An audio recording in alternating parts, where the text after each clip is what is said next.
Indonesia cemas. Kita seharusnya menuju Indonesia emas. Rakyat ini sudah dibohongi 10 tahun.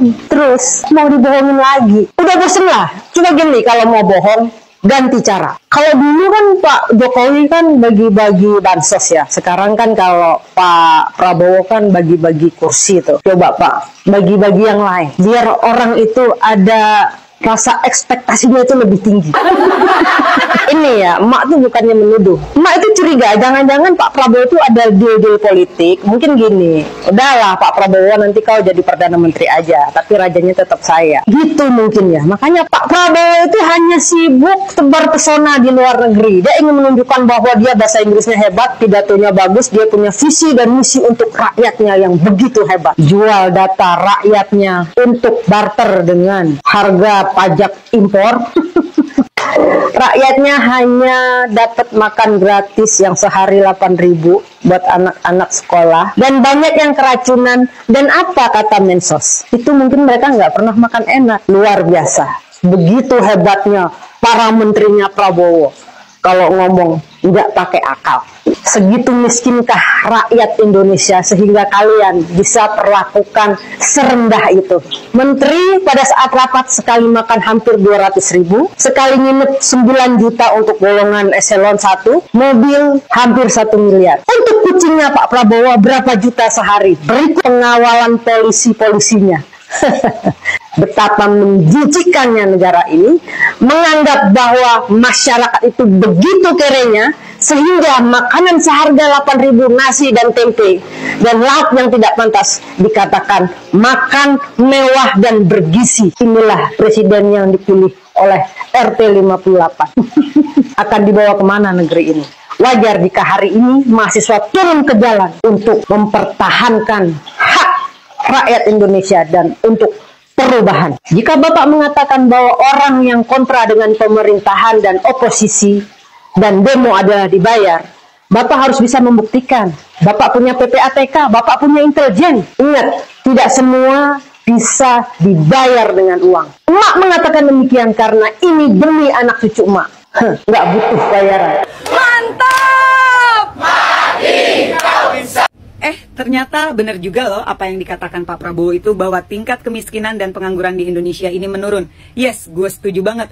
Tingkat kemiskinan di Indonesia menurun untuk para pejabat negara busuk, untuk para penjilat dan pendukung penguasa, beserta kroni-kroninya dan juga keluarganya. Contoh nih, ketika salah satu menteri dan juga ketua umum partai Pohon Beringin menggunakan private jet saat liburan Lebaran beberapa bulan kemarin.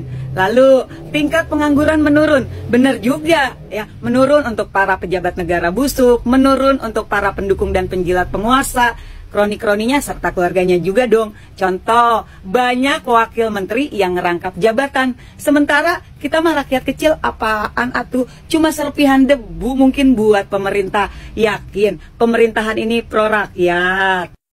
Yap, sangat luar biasa apa yang menjadi komentar emak-emak. Salah satunya dalam Mbak Nopi mengenai persoalan kinerja Pak Prabowo. Sangat-sangat memprihatinkan apa yang menjadi kebijakan-kebijakannya dan juga kebijakan para pembantu-pembantunya, yaitu menteri-menterinya betul-betul di luar dugaan. Sangat bertolak belakang dengan apa yang diharapkan oleh rakyat.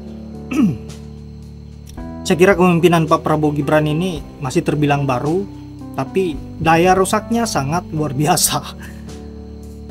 Nah, kemudian Pak Prabowo mencoba untuk menerapkan gaya ngibulnya Pak Mulyono dengan mengakui bahwa tingkat pengangguran di negeri ini dan tingkat kemiskinan sedang menurun.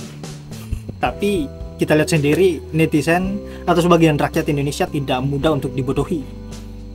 Dan apa yang disampaikan oleh netizen sesuai dengan fakta yang terjadi di negeri ini, bahwa negeri ini sedang bobrok dan pengangguran semakin bertambah, kemiskinan semakin parah. Nah, sahabat-sahabat, untuk itu baiknya kita simak dulu bagaimana komentar-komentar selanjutnya dari netizen soal Pak Prabowo yang dianggap sebagai presiden omon-omon dan di era kepemimpinannya yang terbilang baru sudah menimbulkan dampak buruk bagi negeri ini. Lapor ke saya angka pengangguran menurun.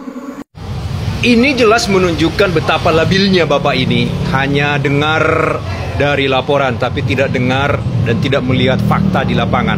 Begitu banyaknya pengangguran sekarang ini, kemiskinan juga bertambah. Data dari BPS dan Bank Dunia pun resmi mengatakan bahwa pengangguran dan kemiskinan itu semakin bertambah. Yang dilaporkan ke Bapak itu ABS. Atau kemungkinan kedua Bapak sudah labil. Dulu seperti ini.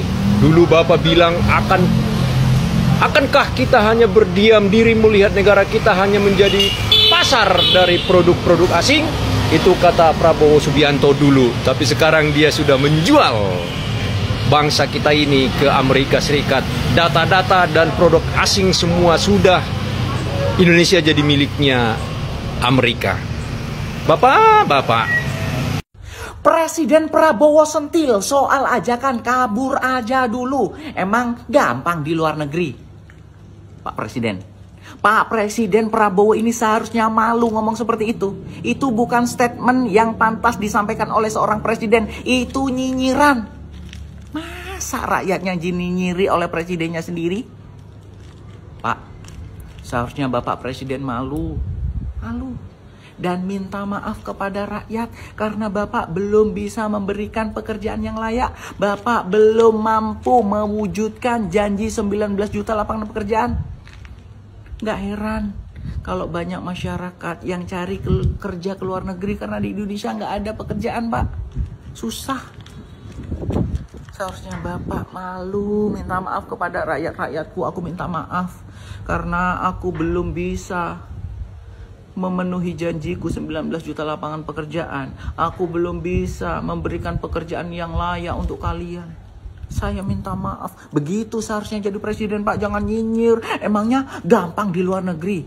Dikejar-kejar loh. Bahkan menteri Bapak aja nyuruh rakyatnya untuk cari kerja di luar negeri untuk mengurangi pengangguran di Indonesia. Lah presidennya kok begini, Pak? Ayolah Pak, rakyat itu jangan selalu dijadikan kambing hitam atas kegagalan yang dilakukan oleh pemerintah itu sendiri. Ya, kalau kesuksesan diakui pemerintah, kalau kegagalan rakyatnya. Alah. Saya mengajak seluruh rakyat Indonesia, kibarkan merah putih di rumah. Sorry Bapak Prabowo, sorry. Kali ini aku tidak mau mengibarkan bendera Indonesia. Nanti yang kukibarkan itu bendera One Piece di depan rumahku. Apapun resikonya, mau didor kepalaku ini terserah. Yang penting aku tidak makar. Aku berhak di tanahku tidak mengibarkan bendera ketika belum kurasakan kemerdekaan. Belum dirasakan rakyat Indonesia kemerdekaan. Ya, di zaman Bapak Prabowo lah orang berani mengatakan tidak akan mengibarkan bendera 17 Agustus. Baru di zaman Bapak Prabowo lah, itu artinya terlalu bobrok di kepemimpinanmu ini baru beberapa bulan. Terlalu bobrok Bapak Prabowo, terlalu bobrok kepemimpinanmu ini, terlalu bobrok. Bapak asik memilih-milih menteri orang-orang yang dekat dengan Bapak, orang-orang yang ikut kampanye dengan Bapak, orang-orang yang ikut joget-joget dengan Bapak. Mulai dari menteri, wamen, sampai ke komisaris BUMN, semuanya orang-orang yang dekat dengan Bapak. Dan tidak ada yang kompeten di bidangnya. Kecewa para pendukungmu Bapak Prabowo. Dan Bapak mengajak kami mengibarkan bendera. Oh tidak, cobalah Bapak suruh masyarakat yang disepak dari TNTN. Suruh Bapak itu mengibarkan bendera. Suruh Bapak lah apa? Odol, supir-supir truk, supir-supir ekspedisi mengibarkan bendera. Rakyat dipersulit pemerintah, lalu pemerintah mengajak mengibarkan bendera kemerdekaan. Suruh Bapak lah masyarakat yang disepak-sepak TPL di Toba sana. Suruh Bapak mengibarkan bendera. Udah goblok mereka itu mau mengibarkan bendera nanti. Udah goblok. Mereka diusir dari tanahnya, lalu mereka merasa merdeka. Merasa merdeka kami, Bapak? Oh tidak. Tapi kalau menteri-menterimu dan keluarganya merdeka, koruptor-koruptor merdeka, Bapak mengatakan akan saya kejar sampai ke Kutub Utara, ke Antartika, ke tengah gurun Sahara, tidak ada tempat. Banyak itu koruptor divonis ringan 3 tahun, denda 1 miliar, korupsinya 200 T. Apa itu? Ya, sadari Bapak Prabowo, di zaman mula rakyat berani mengatakan tidak mau mengibarkan bendera merah putih. Bahkan mereka akan mengibarkan bendera One Piece. Di zaman mula Bapak Prabowo. Sesakit-sakitnya zaman Jokowi, sesakit-sakitnya zaman SBY, antri BBM, antri gas. Tapi masih mau mengibarkan bendera merah putih. Ini baru 8 bulan lebih Bapak menjabat, Rakyat sudah sangat sengsara. Sudah sangat sengsara. Semua dipajakin, semua dipajakin, semua dipajakin. Dan kami melihat korupsi, tertawa-tertawa. Hah? Gila nggak negara ini? Kalau aku mati hanya karena tidak mau mengibarkan bendera Indonesia, aku lebih memilih mati daripada aku harus menuruti perintah pemerintah presiden, tapi tidak sesuai dengan apa yang kami dapatkan. Nggak mau aku. Walaupun tentara yang datang ke rumahku, aku tidak mau mengibarkan bendera. Lebih baik aku dimatikan di tanahku. Supaya nenek moyangku tahu, supaya nenek moyang kami melihat betapa jahatnya pemerintah sekarang, betapa jahatnya aparat sekarang. Di mana-mana aparat, tentara, polisi menggusur-gusur rakyat. Padahal kalian dibuat untuk melindungi negara ini, untuk melindungi rakyat. Tapi faktanya apa? Kalian melindungi penguasa, melindungi pemerintah. Kalau aku mati, nggak apa-apa, silakan matikan. Tapi aku tidak akan tunduk kepada pemerintah yang zolim kepada rakyat. Tidak akan tunduk. Sorry, aku tidak akan mengibarkan bendera 17 Agustus, apapun risikonya. Mau kalian tembak kepala aku, tembak.